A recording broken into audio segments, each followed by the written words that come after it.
China is enormously accountable and owes Filipinos billions of pesos for its continuing abuses in the West Philippine Sea.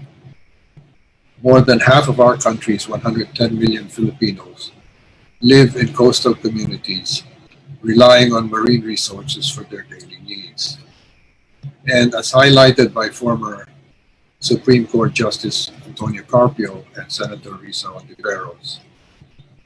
our country's best and brightest scientists at the University of the Philippines Marine Science Institute conservatively estimated that our country is losing at least 33 billion pesos annually from our damaged reef ecosystems due to China's artificial island building and illegal fishing operations.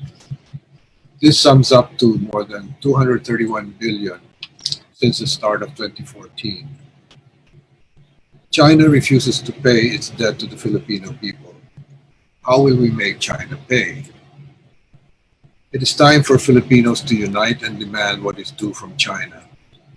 Philippine authorities have the right to seize assets and properties owned by the Chinese state here in the Philippines to satisfy China's debt to the Filipino people once China's full monetary damages are determined.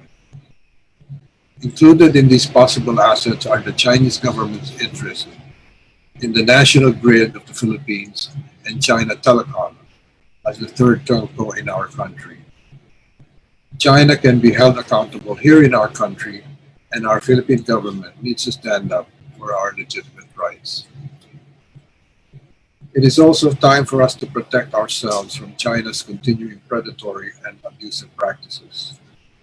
Despite China's clear disrespect of our country's internationally recognized rights over our marine resources, our territory, our fishermen, and our people, our Philippine government delays and welcomes China, while other countries such as Australia, Japan, India, the US, and the European Union have recently enacted measures to prevent China from taking over their strategic and vital industries like energy, technology, and media telecommunications.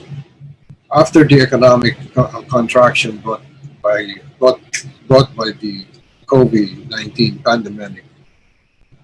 pandemic, wealthier Chinese investors eye a bigger slice of the country by taking advantage of a price drop in real property and company valuations, driving Filipinos away from their own land and businesses. Our countries are now learning new measures to protect themselves.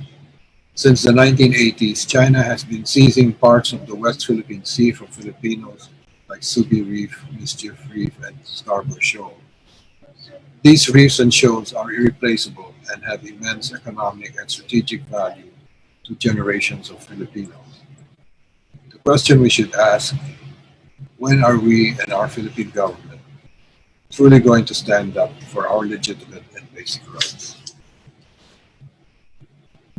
Of course, I was very disappointed with that dismissive, almost non-response of the Chinese embassy here in the Philippines. Though I wasn't completely surprised. So now it remains up to the Philippine government to assert that that is indeed a very reasonable and legitimate claim.